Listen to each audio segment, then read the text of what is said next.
दोस्तों, बुजुर्गों, बच्चों, नौजवान साथियों, इस्लाम की पर्दानशीन ख़वातीन उम्मत, अस्सलामु अलैकुम वरहमतुल्लाहि वबरकातुहू। राहत इंदौरी साहब का वो शेर सुना होगा आप लोगों ने कि लगेगी आग तो आएंगे कई घर जद में, यहाँ सिर्फ हमारा ही मकान थोड़ी है। सुना होगा आपने। देख रहे हैं मुल्क के हालात, क्या हालात हो रखे हैं मुल्क के। ये गोरक्षक के नाम पर इन आतंकवादियों ने जो आतंक फैला रखा है। अभी 2 दिन पहले मौलाना तौक़ीर रज़ा साहब ने ये बात कही थी। इन्होंने इशारा करते हुए कहा था कि ये आरएसएस, बजरंग दल और विश्व हिंदू, ये जितनी भी तंजीमें, तहरीकें हैं, ये सारी आतंकवादी हैं, वाकई आतंकवादी हैं। और हुकूमत ये समझ ले कि हम अपने लोगों को कंट्रोल में रखते हैं, हर तकलीफ, हर जुल्म, ज्यादती बर्दाश्त कर रहे हैं। आपने अपने बच्चों को ये ट्रेनिंग दी कि मुसलमान लड़की लेकर आओ, तुम्हें 2 लाख रुपया दिया जाएगा, तुम्हें नौकरी दी जाएगी, तुम्हें कारोबार कराया जाएगा, मकान दिया। आपने सुना है? ये नहीं सुना है? तो आप अपने, ये किसका नुकसान कर रहे हैं? आपको ये लगता है कि ये मुसलमानों का नुकसान है, लेकिन सच्चाई ये है कि वो हिंदू बच्चा, वो हिंदू हमारा लड़का जो मुसलमान लड़की लेके आ जाएगा, उस पे अधिकार तो एक हिंदू लड़की का था। तो हिंदू लड़की का जो अधिकार मारा जा रहा है, इसका जवाब दे ये विश्व हिंदू परिषद और बजरंग दल जैसे और आरएसएस जैसे संगठन है, इसके जवाब दे। हिंदू बेटियां हमारी बैठी रह जाएंगी, मुसलमान बेटियां आपके घरों में जाके बैठेंगी। क्या ये हिंदू समाज को ये बात अच्छी मालूम हो रही है?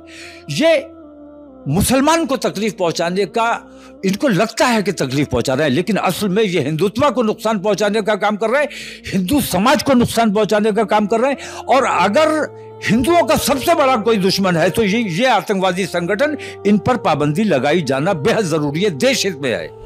और ये अभी तक तो ये इनका आतंक मुसलमानों तक ही महदूद था, लेकिन अब ये इनके अपने लोगों में भी पहुंच चुका। इसका शिकार इनके अपने लोग भी हो चुके हैं। और जब कोई मुसलमान मरता है तो ये खुश होते हैं, खुशियां मनाते हैं, जश्न मनाते हैं, पुलिस की सपोर्ट भी मिलती है इनको। लेकिन जब इनका खुद अपना कोई इसका शिकार होता है, अपना कोई चला जाता है, तो फिर ये देखें आप, ये माफ़ी मांगते नजर आते हैं, उनके अफसोस करते नजर आते हैं कि हाय हमसे ये क्या पाप हो गया। उनके पैर पकड़ते नजर आती हैं उनके घर वालों के, उनसे माफ़ी मांगते नजर आते हैं, कहते हैं कि कह रहे हैं कि हमसे बहुत बड़ा पाप हो गया, आखिर ये हम ऐसा कैसे कर सकते हैं। हम तो मुसलमान समझ रहे थे, हमें नहीं पता था ये हिंदू है, हम तो मुसलमान समझ रहे थे, हाय हमसे कितना बड़ा पाप हो गया। तो ये पाप समझते हैं, लेकिन मुसलमानों को मारते हैं, उनको उनसे JSR के नारे लगवाते हैं, उनको ज़बरदस्ती मार के मॉब लिंचिंग का नाम दे करके, झुंड बनाकर, तो फिर ये उनको वो पाप नहीं लगता। झुंड बना करके जो मॉब लिंचिंग का नाम देते हैं उसको, फिर ये उनको ये पाप नहीं लगता, लेकिन वो पाप लगता है। अफसोस कर रहे हैं किस तरह से। ये वीडियो मैं आपको दिखाने वाला हूँ, लेकिन बड़ी खुशी की बात, हरियाणा के अंदर जिस लड़के को इन्होंने मारा है, आर्यन मिश्रा नाम के लड़के को, उसकी माँ का बयान देखिए आप, कितनी अच्छी बात कही उन्होंने कि मुसलमान इंसान नहीं है, कि मुसलमान, उन्होंने कहा कि हम मुसलमान समझ रहे थे, धोखे से हमसे ये पाप हो गया, हम ये पाप आखिर ऐसा कैसे कर सकते हैं, हम तो मुसलमान समझ रहे थे। तो वो माँ, जिस माँ से उसका लाल, उसका नौजवान, उसका बच्चा, उससे सारी हमेशा के लिए उससे जुदा कर दिया गया, वो माँ ये बात कह रही है कि मुसलमान इंसान नहीं होते हैं, क्या मुसलमान के माँ बाप नहीं होते हैं, क्या मुसलमानों की औलादें नहीं होती हैं, क्या वो इंसान नहीं होते हैं। वो कितनी अच्छी बात कर रही हैं। तो यही बात तो पढ़े लिखे लोग कह रहे हैं, इंसाफ पसंद लोग, अमन पसंद लोग यही बात तो कह रहे हैं, यही पैगाम तो देते हैं कि आपस में मिलजुल करके रहते हैं। वो कह रही हैं कि हम तो आपस में मिलजुल कर रहते हैं, एक दूसरे के घर आते जाते हैं, हमारे पड़ोस में मुसलमान रहते हैं, यही तो पैगाम देते हैं पढ़े लिखे लोग, अमन पसंद लोग। लेकिन ये जो मुल्क के गद्दार हैं, इनका क्या किया जाए। ये मुल्क के गद्दार जो इस तरह की नफरत फैला रहे हैं गोरक्षक के नाम पर, इसलिए समझ जाओ अभी भी वक्त है। मुसलमानों को नुकसान पहुंचाने की कोशिश करोगे तो इसका नुकसान खुद तुम भी उठाओगे। इसका नुकसान सबको उठाना पड़ेगा, इसकी चपेट में सब आएंगे, वो बात अलग है। इसका नुकसान कुछ जल्दी उठाएंगे, कुछ देर से उठाएंगे, लेकिन सबको नुकसान उठाना है इसका। समझ जाओ अभी भी वक्त है। जो अमन पसंद लोग हैं, जो हमारे हिंदू भाई पढ़े लिखे लोग हैं, जो अमन पसंद है, इंसाफ पसंद है, उनसे मेरी गुजारिश है, इस आतंकवाद को ख़त्म किया जाए, इस आतंकवाद को ख़त्म किया जाए जो आतंकवाद फैला रखा है।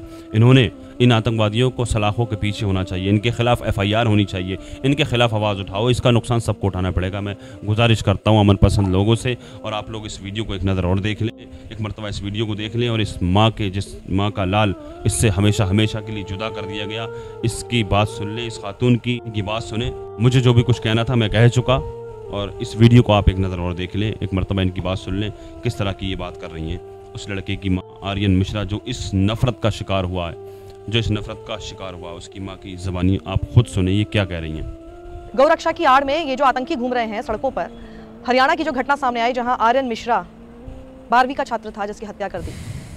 अब जब पता चल रहा है कि वो तो हिंदू था, ब्राह्मण था, तो आपको पता है जो हत्यारे हैं ना, वो आर्यन मिश्रा के पिता के पैरों पर गिर गए और ये कहने लगे कि हमें माफ़ कर दीजिए, हम किसी ब्राह्मण की इस तरह से हत्या कभी नहीं करना चाहते थे और इसका पाप हम अपने सिर पर कैसे लेकर चलेंगे। हमें तो लगा कि ये कोई मुसलमान है और इस वजह से हमने उसकी हत्या कर दी। तो जब ये बात सामने आई तो उसके बाद सबके जहन में एक ही बात थी कि अच्छा, मतलब मुसलमान होगा तो आप उसकी हत्या कर देंगे। और यही जो सवाल अब हम कर रहे थे ना, अब यही आर्यन मिश्रा की माँ भी पूछ रही है।